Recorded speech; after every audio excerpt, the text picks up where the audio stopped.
According to the United Nations Labor Organization, there's an estimated 12.3 million people in forced labor. This is called human trafficking.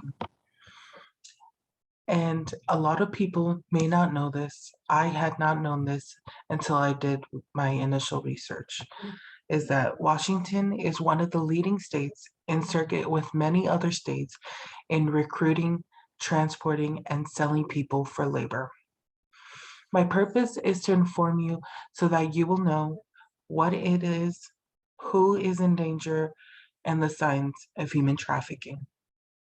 My belief is that human trafficking exploits vulnerable people who experience psychological and physical trauma. First, let's take a deeper look into what defines human trafficking. There are many different types, but the main trafficking is sex trafficking, forced labor, and debt bondage.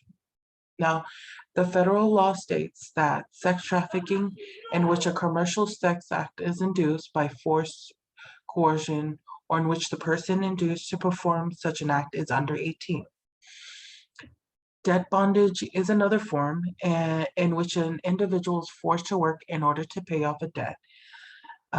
Along with that is forced labor, and it is a huge part of trafficking in the world. And many people who have survived report that they were first lied to and then captured and then transported to a different location. Which brings me to my next topic. Who is vulnerable or in danger of trafficking? So trafficking affects men, women, and children.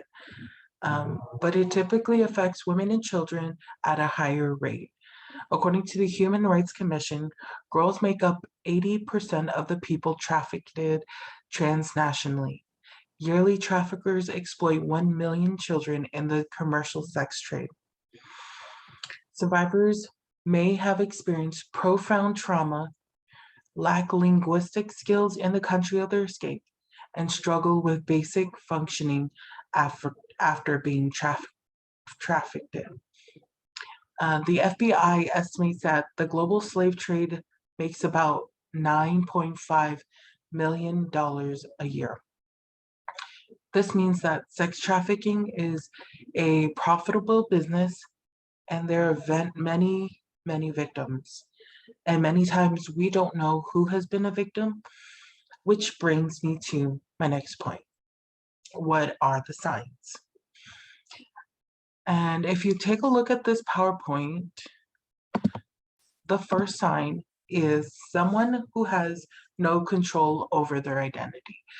They usually have false IDs, false travel documents such as visas or passports, and they usually will not have any of those identifications. Another thing is that they don't know their home or work address. They have no access to their earnings, which is that they have no control over their finances. So they're unable to negotiate their working conditions. They usually work excessively long hours over long periods of time. And the third is that they have no control over their relationships. So they have limited or no social interactions. They have limited contact with families or with people outside of their immediate environment. And typically they think that they are bonded by debt. So they would usually bond with another victim on that. So the three signs is that they have no control over their identity, no control over their finances, and no control over the relationships that they have. And so now you should be able to spot some of the signs. Let's go over some of the main points that we learned today. So today we learned a little bit about what human trafficking is, who is affected the most by this, and what are the signs? Hopefully, you are a little bit more informed of human trafficking. The best thing we can do is raise awareness on this issue because this could end up saving someone's life. This isn't one person's problem, this is everyone's problem. And I want to leave you with a quote by JFK, who said, "The rights of every human being are diminished when the rights of one man are threatened." Thank you for your time.